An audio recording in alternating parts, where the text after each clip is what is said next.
Hello everybody, welcome to part 4 of Harmony of Dissonance. We're going to explore more of the luminous caverns as well as move on to a new area because this place kind of stinks. Nah, I'm kidding. The luminous caverns is pretty alright, but it's also big too. In fact, it's probably one of the larger areas in the game to explore, or at least it feels like that. Anyway, we just got a mana prism and a sage statue for Justice Room. Juiced Belmont, the king of Sunny D. No, he doesn't look like a Sunny D person. He looks more like a Kool-Aid man. With that red coat on, I could even mistake him for a British officer of the Revolution, but that's besides the point. Actually, no, not besides the point. I think some of the timeline here matches up with the Revolutionary War now that I think about it. I mean, 1700s. Makes sense. Kind of. Well, no, this takes place 30 years before the Revolution. But it almost lines up. And also, Juiced is not British. In fact, he and a lot of Belmonts are French, predominantly French. Oh, got the bombs! So there's a little bit of hidden Castlevania lore. God damn it, man-eater! But yeah, the Castlevania stories and the games themselves aren't really that in-depth. But once you get behind the scenes, then you pretty much open the floodgates for interesting content. Especially with the TV shows. I'm talking about Castlevania, the Netflix show. Except for the 4th season. That was excellent. And Nocturne was pretty good too. I liked what they did with Maria and Richter and all them.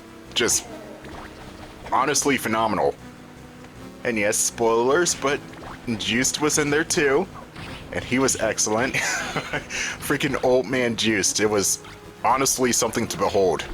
And don't get me wrong, Richter is still my favorite Belmont of all time, but Juiced is a close second or third. He is top tier. And that's probably because he's also part Belnade, so he's magically inclined. And he could use magic well. I mean, damn well. Anyway, we got slime enemies, and these guys are kind of annoying because they're tough to deal with. As in kill, I mean. They are very tough to kill. But they come in different colors at least. You got aquamarine, you got green, you got red. Just like Juiced here. Red Juiced, you got purple. And that's about it. The colors for the GBA ran out, so unfortunately we have to go with these 4 colors.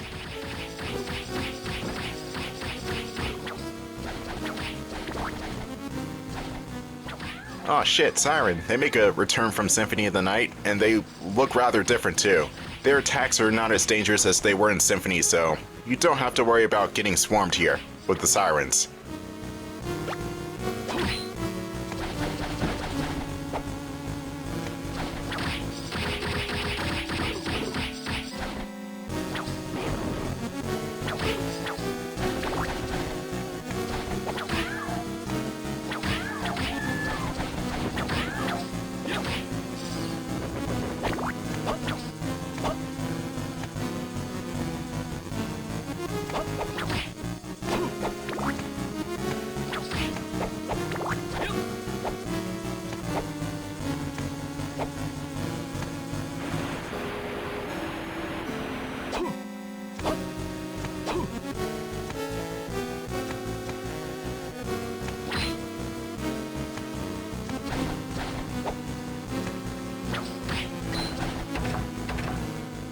I see what we're doing here. So we're gonna have to push that box down here. And good thing is this is not Circle of the Moon, so we don't have to have a power-up just to push a box. Now that was absolutely dumb. Now, you want to push this box over to where... Oh, I think I've already fucked it up. I was supposed to shove the box to the right. Yeah, let's restart the room.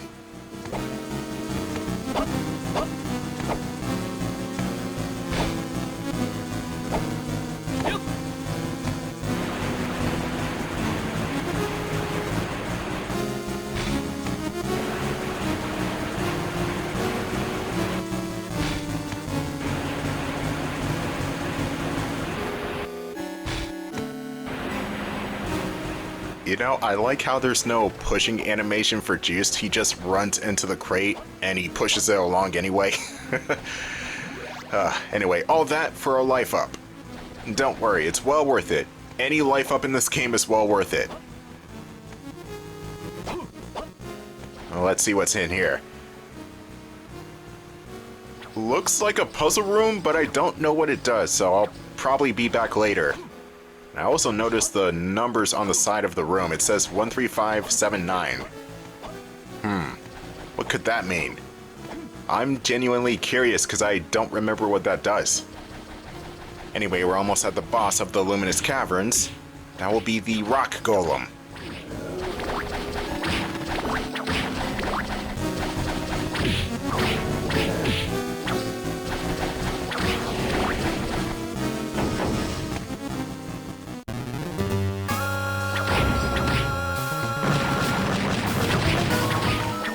Now here's the Golem, and you have the major advantage because you're fast, he's slow. It takes him like half a year to get across the screen. And sure, he's durable because he's rock, but look at this. The DPS will wear him down eventually. And hell, even with that, my DPS is still above average for this part of the game. I think I just killed him. Oh, no, maybe not, but look at this. For the second phase of the Golem, he'll shoot out these rocks, which goes at a very predictable angle. You just have to be far enough away from him, and you pretty much avoid everything. You want to aim for the core.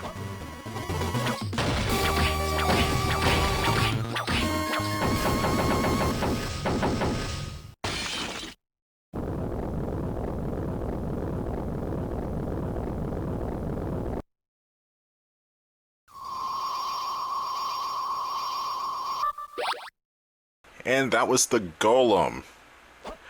I'm not even sure what to say about that. That was piss easy. Anyway, this section right here, not so much. Or maybe it is. You know, for some reason I remembered this water rising a lot quicker. I don't know. But here, you just have to avoid the spikes. And ride this raft all the way up to the ceiling. And you also have to keep the ghosts at bay and not get hit constantly. This is where the energy circle actually becomes useful. It's mostly because the ghosts come in at odd angles and they keep spawning, so the energy circle they'll never get through.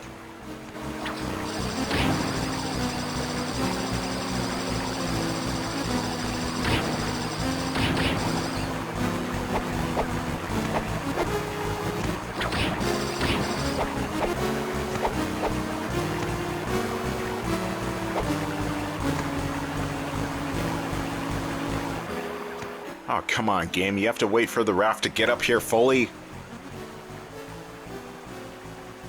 Alright, fine. You win this time, Harmony.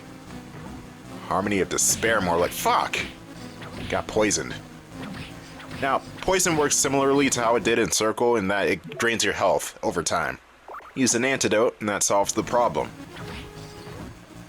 Honestly forgot that the slimes poison you. That's stupid.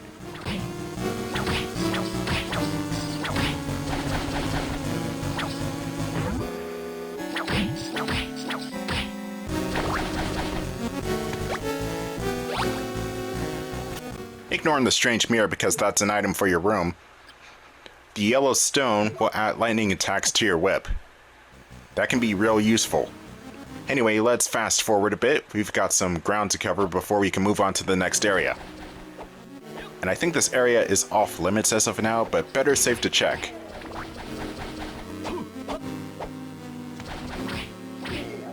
This ain't Donkey Kong. Oh yeah, I can't go over there yet. Well, at least I tried. Anyway, moving on. Let's move on to the area that's above the man-eaters and the witches.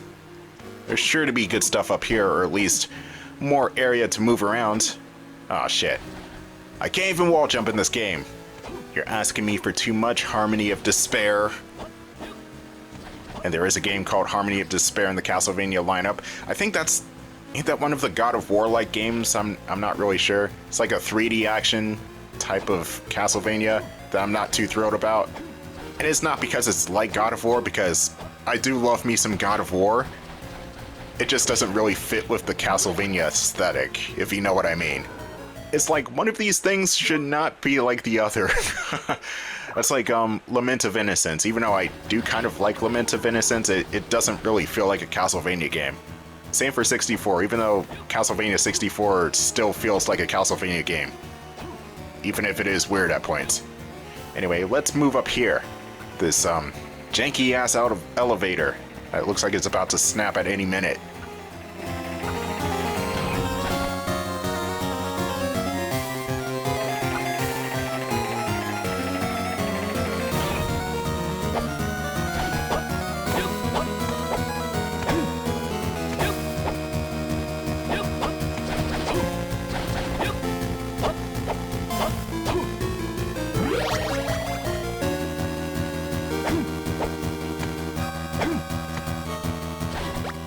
Oh, padded armor. Now that's going to be really useful.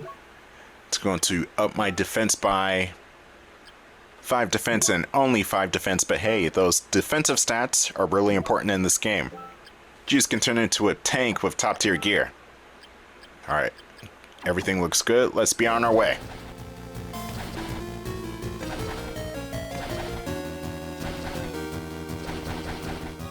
Actually, let's save first, since I'm close to a save point, and then we can continue on with the rest of the area. Always save when you have the chance. Unlike Circle of the Moon, there are more save points, thank God. But you still don't want to get caught in a situation where you die instantly, or you die rather dramatically, and you saved like an hour ago. Now that would suck. Anyway, this dragon in the background... Oh, he's not even in the background anymore. And he's dead. Just like that. White Dragon level 3, done.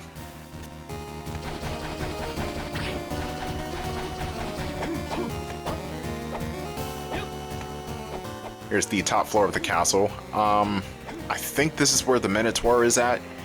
A rather difficult boss. He's actually one of the harder bosses in this game, if you could believe it or not. And I'm not saying that facetiously, he is actually somewhat challenging. And there is also the Merchant. Now, the Merchant will sell Belmont some equipment. And no, not like swords and shields and knives like Alucard did, because Juice is tied to the Vampire Killer, but you do get other accessories like items and rings and stuff.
The castle top floor is just climb everywhere you go. It's basically one big vertical shaft.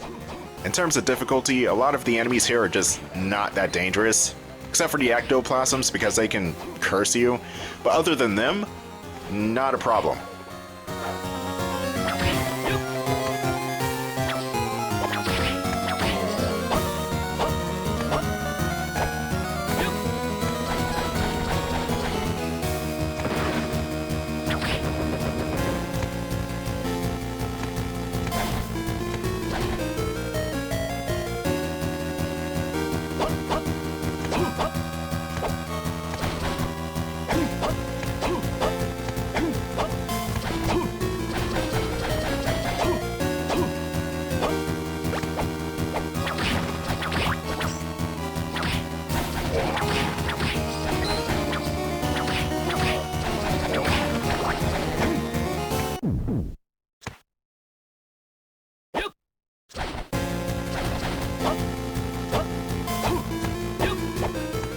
Oh, there's always a gate where there's not supposed to be a freaking gate. Anyway, let's backtrack a little bit, avoid the blaze skeletons and the spear skeletons. So much skeleton action in this game. Whereas in the previous game there were so many armors, this game has so many skeletons for some reason. Drax's budget ran out, I guess. Couldn't even get the holy armors. Man, those holy armors actually sucked in Circle of the Moon. Welcome! Why do you have a shop in a place like this? Well, being the wandering merchant that I am, during my travels, I was suddenly swallowed up by a dense fog and ended up here. Still, there is no need for you to set up shop in a place like this. At first, I spent some time looking for an exit, and I couldn't find one, so, without other options, I opened up for business right here. So what can I do for you? Well, if Resident Evil 4 could get away with a traveling merchant, so can this game. So, this guy right here, he's going to sell you some goodies, mainly some armors and some accessories to help you out. What I want to do is sell some of my crap because even with the money I have, I still don't have enough to buy half of this. Especially the Nova Ring. The Nova Ring is super good because it increases the strength on your cross weapon. So you can basically just annihilate everything on the screen if you truly want to with that. Oh, and also, the shop returns. It wasn't in Circle of the Moon for some reason. Yes, I know, Circle of the Moon had a reason not to have the shop. It was because Konami wanted that game to be as bloody hard as possible, but still, you could have at least had something. Anyway, we're getting close to the boss of this area, the Minotaur, and he might actually give me a run for my money. Let's check him out.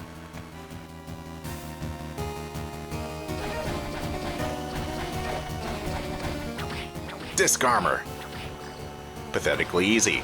Now, basically what the Disc Armor does is he throws a disc, kind of like he's Tron, but it's more like a boomerang, so he throws it at head level, then it circles back to your knees.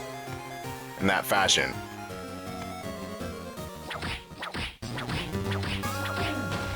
Ooh, the Minotaur. He's actually going to kick my ass because a lot of his attacks are AoE based. Like that. Damn. His basic attacks involves an overhead swing with the axe, as well as throwing the axe like a boomerang, which you could just duck under. And I'm not sure if he has that third attack where he burrows into the wall, like he did in Rondo of Blood. I want to say yes, but I don't think I've shown that off in this playthrough. Oh, yes, I did. He does do the move. And I'm not wrong for once. A lot of these Castlevania games do tend to be similar most of the time, so you're basically wondering, hey, does this boss even still do the move they did before or not? Or is the boss completely different, therefore I'm going to die brutally like I'm about to now? Oh my goodness, I'm living on a wing and a prayer here.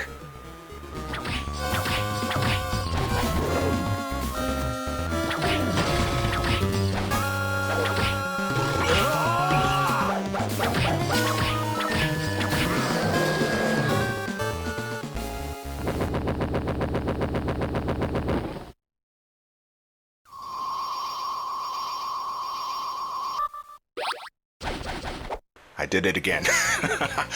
Why is it that I always end up at 1 HP and then I just clutch it out at the last minute? I don't know, I'll probably do that again for Aria of Sorrow or the next Mega Man game I do. Who knows? Anyway, we just got the Wind Book. All of our sub-weapons will now have a wind effect. Our Guardian Fist is pretty much just an energy blast. Anyway, we need to backtrack to the portal in order to get back to the first area of the game.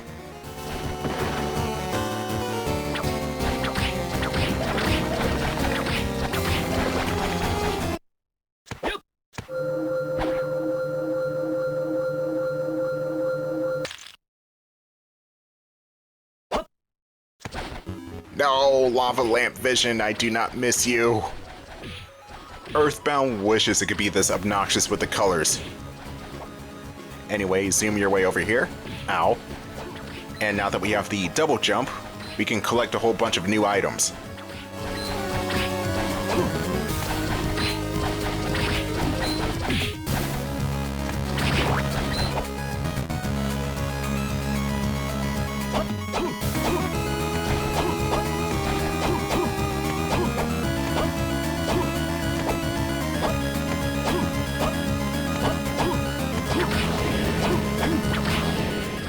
And we can now one-shot starter enemies. Anyway, let's go to the right.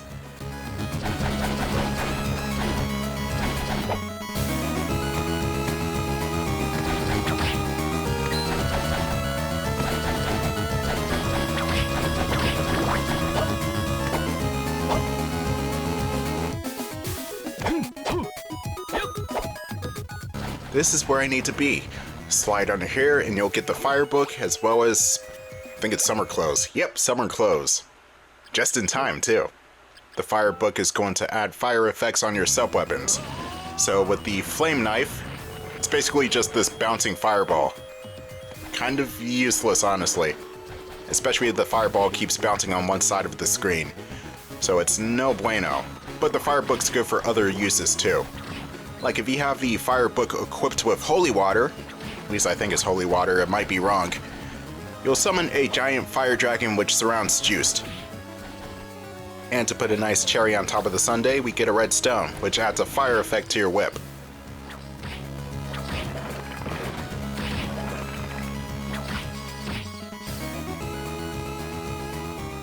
Looking at the map here, and it seems like the Wailing Way from KJ Riley is next. So let's travel over there real quick.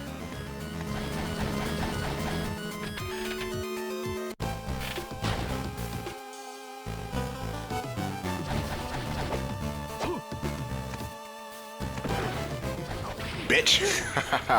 Rock armor stand no chance now. Not that they stood a chance earlier.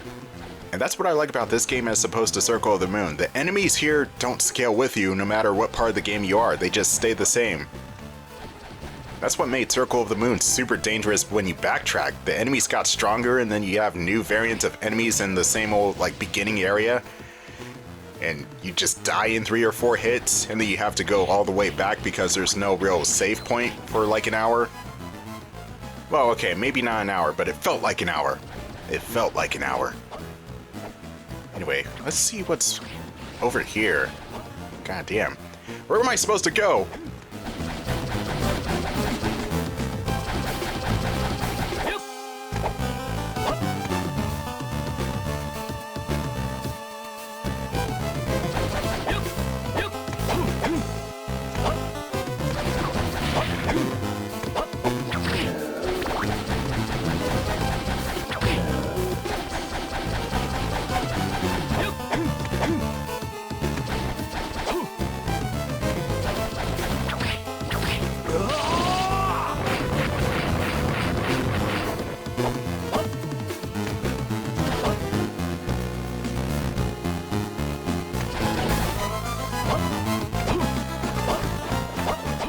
We just jump up here and we get fancy clothes.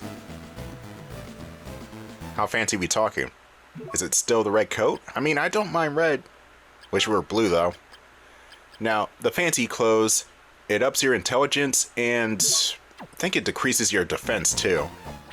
So if you're primarily a magic user, then by all means equip the fancy clothes. I forgot to mention this, but Juiced has a mana bar whenever he uses magic. So you can use the books in order to use the mana bar as opposed to hearts. But if you don't have the fire book, the ice book, the wind book, etc. equipped, and you use a sub-weapon, then you just go back to using the hearts like it's a standard Castlevania game. I do like that differentiation. The mana bar is going to be the blue bar that's underneath the red health bar. And depending on the sub-weapon, you'll use either a lot of magic or very little magic.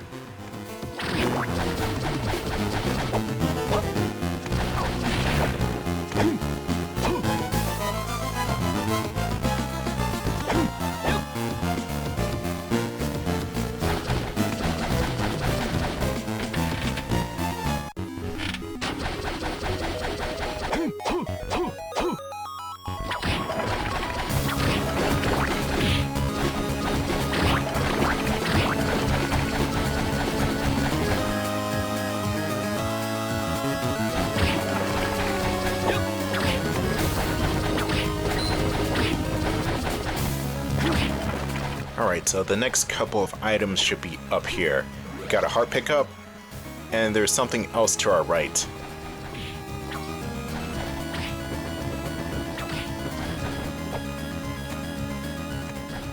Dead end? Nope, not really. Here we pick up Vlad's ring. That's right, we're doing the Simon's Quest thing again. Though, to be fair, Symphony of the Night did that too, so not gonna give it too much crap. One of Dracula's earthly possessions, if you equip it, it increases luck greatly. So put that sucker on, man. It's a ring. The ring.